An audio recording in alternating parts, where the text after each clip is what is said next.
Hello दोस्तों, SEO course के आज की इस वीडियो में मैं आपको बताऊंगा कि डू फॉलो और नो फॉलो बैकलिंक्स क्या होते हैं। जब आप बैकलिंक्स क्रिएट करने जाते हैं तो वहीं पर आपको ये कॉन्सेप्ट काम आते हैं। इसके अलावा और भी बहुत सारी चीजें होती है, जैसे स्पैम स्कोर क्या होते हैं, डीएपीए क्या होते हैं। ये भी मैं आने वाले वीडियोस में मैं आपको बताऊंगा कि जब आप बैकलिंक क्रिएट करने जाते हैं तो ये सारी चीजें आपको ध्यान में रखना होता है। इस चीजों के बारे में आपको जानना होता है। तो सबसे पहले मैं आपको यह बता देता हूं कि डू फॉलो बैकलिंक्स और नो फॉलो बैकलिंक्स क्या होते हैं। इससे पहले वाली वीडियो में आपको बता चुका हूं कि बैकलिंक्स कैसे क्रिएट करते हैं, बैकलिंक्स क्या होते हैं, इसका क्या इंपॉर्टेंस है और बैकलिंक्स वर्क कैसे करता है। फिर से मैं आपको एक बार समझा देता हूं, उससे आसानी हो जाएगी हमें समझने में कि डू फॉलो और नो फॉलो क्या होते हैं बैकलिंक्स में। मान लीजिए कोई एक वेबसाइट है जो न्यू वेबसाइट है, अभी इसका कुछ भी डीएपीए नहीं है, कोई भी रेपुटेशन नहीं है, और यहां ये अपना बैकलिंक क्रिएट करते हैं एक ऐसे वेबसाइट से जो अच्छी वेबसाइट है, जिसपे अच्छी ट्रैफिक आती है, जिसके गूगल की नजर में अच्छा रेपुटेशन है।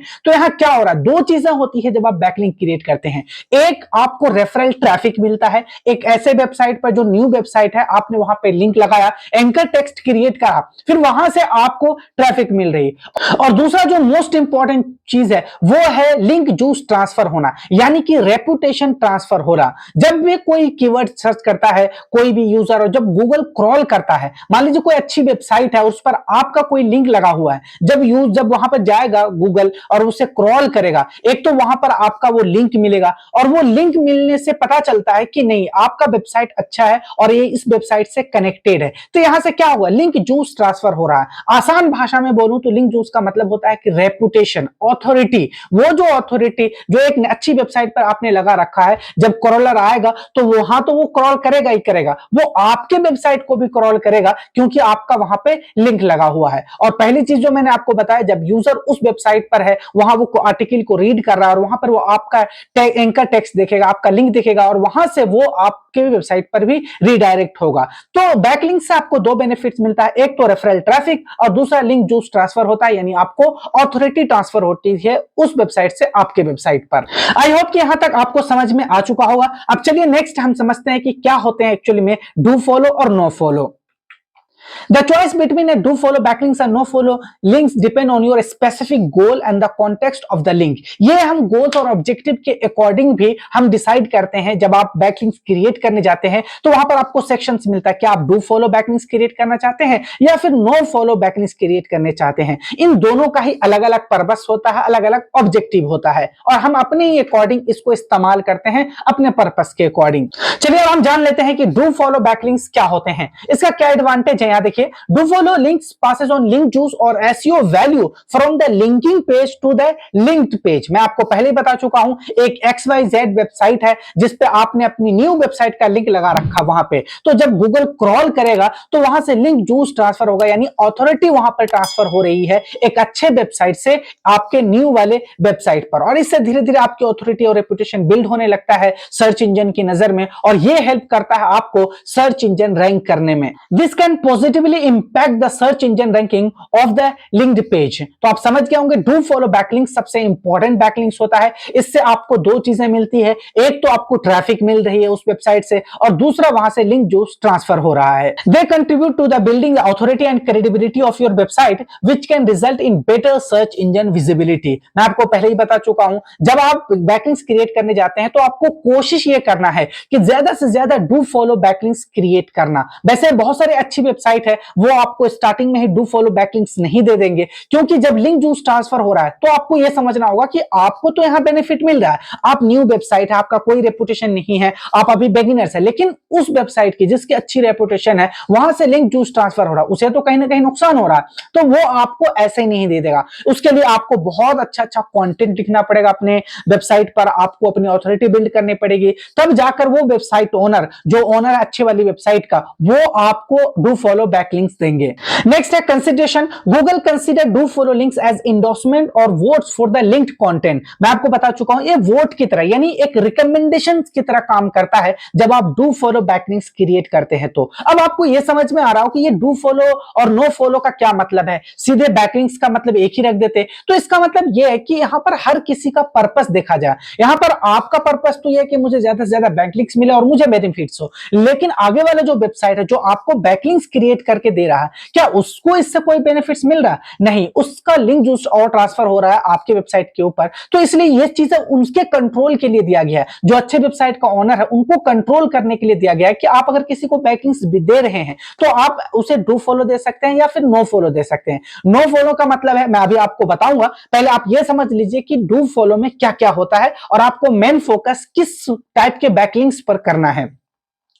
While this generally positive, it also means that the quality and the relevance of the linking site matter. Low quality or irrelevant do follow links may have a negative impact.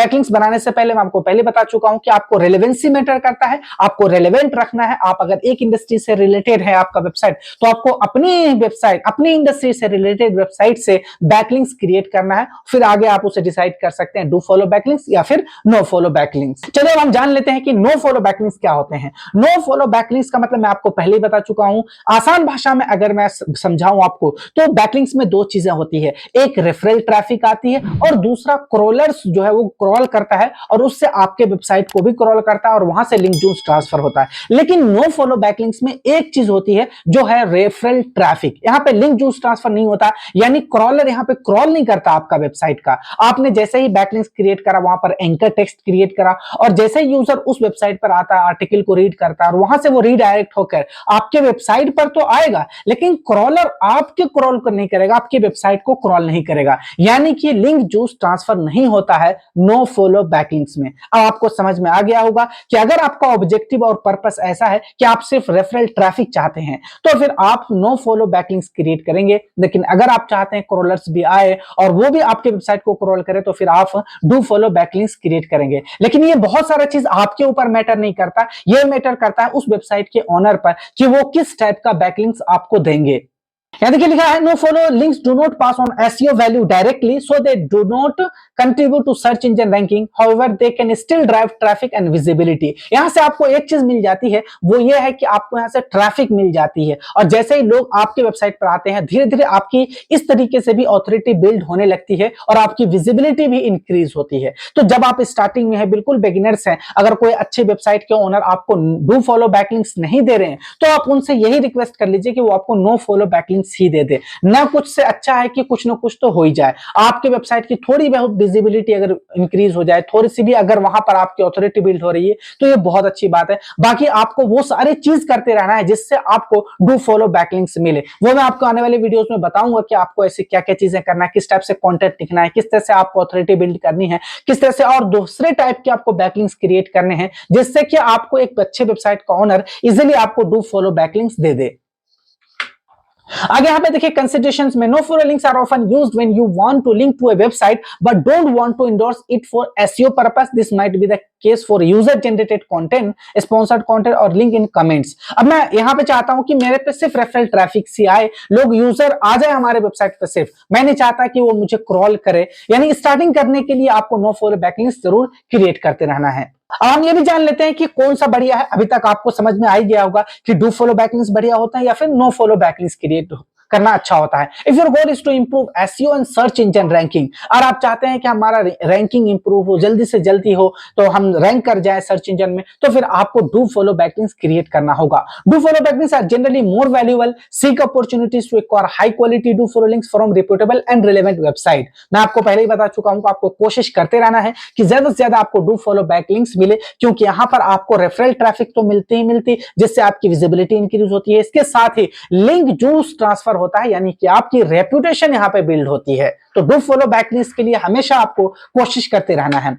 If your goal is to drive traffic and visibility without necessary endorsing for SEO, तो फिर आप no follow backlinks के साथ जा सकते हैं। No follow links can still be valuable for directing user to relevant content without passing on SEO value. Use them in scenario where you want to link to content but don't want to impact search engine ranking. अब एक बात आपको यहाँ समझना है कि बहुत अच्छी वेबसाइट है जो वो आपको no follow backlinks इजिली दे देंगे, तो आप इसके साथ स्टार्टिंग कर सकते हैं। आप उन्हें कह सकते हैं कि मुझे no follow backlinks ही दे दीजिए, ताकि आपकी स्टार्टिंग में आपको विजिबिलिटी विजिबिलिटी इंक्रीज हो जाए, आप रेलेवेंट कंटेंट के साथ ही अपना लिंक पोस्ट कीजिए वहां पर, ताकि आपको रेफरल ट्रैफिक भी मिलता रहे। और कहीं ना कहीं ये भी इनडायरेक्टली आपकी ऑथोरिटी बिल्ड करने में मदद करता है। आई होप कि आज की इस वीडियो से आपकी अंडरस्टैंडिंग क्लियर हो गई होगी कि डू फॉलो बैकलिंक्स और नो फॉलो बैकलिंक्स क्या होते हैं। ये बैकलिंक से रिलेटेड बहुत ही अमेजिंग कॉन्सेप्ट है, आपको पता होना चाहिए। अगर आप एक एसईओ एक्सपर्ट बनने जा रहे हैं, एसईओ प्रोफेशनल्स बनने जा रहे हैं, तो ये सारे कुछ कॉन्सेप्ट है जो आपको पता होना चाहिए। आप इंटरव्यू में भी जाते हैं एसईओ पर्पस से, आप किसी इंटरव्यू में भी जाते हैं एसईओ प्रोफेशनल्स के लिए, तो फिर वहां पर भी आपसे इस तरह के सवाल पूछे जा सकते हैं कि बताइए क्या डिफरेंस है डू फॉलो बैकलिंक्स में और नो फॉलो बैकलिंक्स में, कौन सा ज्यादा इंपॉर्टेंट होता है, हमें किस पे ज्यादा फोकस करना है। इसके बाद आने वाली वीडियोस में मैं आपको डीएपीए चेक करना बताऊंगा, क्या होते हैं डोमेन अथॉरिटी, क्या होते हैं ये सब मैं आपको बताऊंगा। स्पैम स्कोर क्या होते हैं, किस तरह से हम चेक करते हैं, ताकि जब आप किसी अच्छी वेबसाइट से बैकलिंक्स क्रिएट करने जा रहे हैं तो उसको देखना पड़ता है हमें उस वेबसाइट की, उसकी डीए क्या है, उसकी पीए क्या है, उसकी स्पैम स्कोर क्या है, ताकि आप अच्छी वेबसाइट के साथ बैकलिंक्स क्रिएट कर सकें और जो बैकलिंक्स का आपका पर्पस है वो फुलफिल हो सके। आज की इस वीडियो में इतना ही है, मिलते हैं हम अपने एसईओ कोर्स की नेक्स्ट वीडियो में। Till then good bye.